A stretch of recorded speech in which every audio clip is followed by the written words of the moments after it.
Mbak, saya mau curhat. Begini Mbak, kenapa setiap saya periksa, baik di puskesmas maupun di rumah sakit, selalu berulang-ulang ditanyakan nama dan alamat saya. Pertama ya Mbak, ambil antrian, terus saya nanti di pendaftaran ditanya nama dan alamat, itu pasti ya.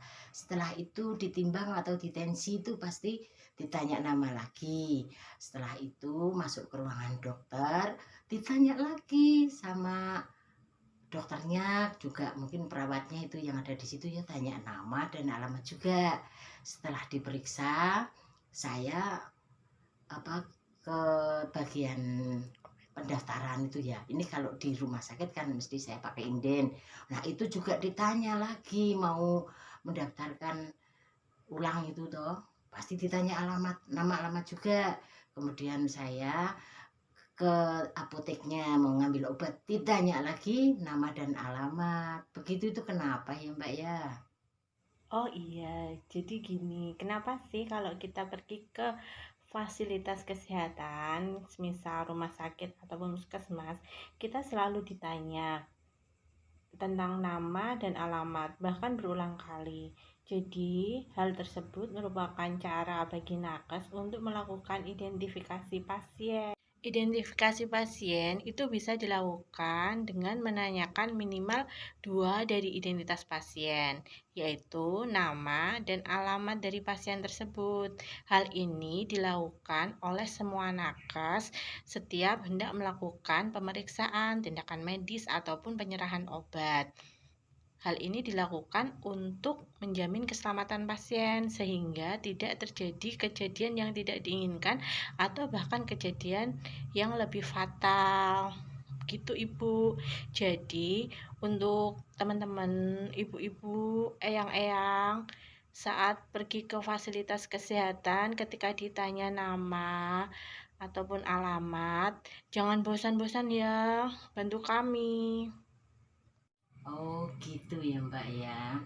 Iya, sekarang saya sudah tahu, saya tidak akan kesal lagi atau jengkel lagi pada petugas karena ternyata itu sangat penting ya, dan ini bisa menjadi pelajaran buat orang-orang yang seperti berprasangka seperti saya gitu ya. Nah, ini saya juga punya pengalaman sedikit Mbak yang bisa diambil contoh atau diperhatikan untuk orang-orang yang namanya pasaran, sehingga banyak namanya yang kembar itu Mbak ya. Nama saya Surati, rumah saya di Jalan Palem, RT 5 RW 8. Terus ada lagi juga Surati, itu di Jalan Mangga, RT-nya saya kurang tahu.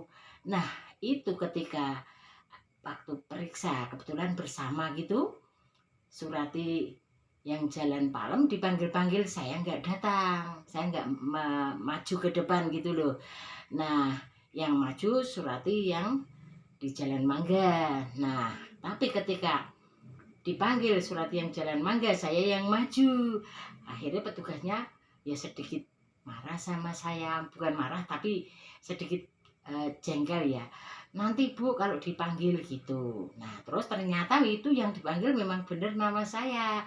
Nah, kemudian terus saya jadikan pelajaran setiap saya periksa, saya dipanggil dengan siapa saja yang memanggil saya, atau dokter atau bagian penimbangan atau bagian tensi, saya selalu bilang itu Suwarti Jalan Palem bukan. Kalau sudah Suwarti Jalan Palem, saya mengiyakan iya itu saya begitu supaya tidak terjadi kekeliruan, apalagi kalau mengambil obat maksud saya, itu pasti saya sertakan seperti itu. Begitulah pengalaman saya, Mbak.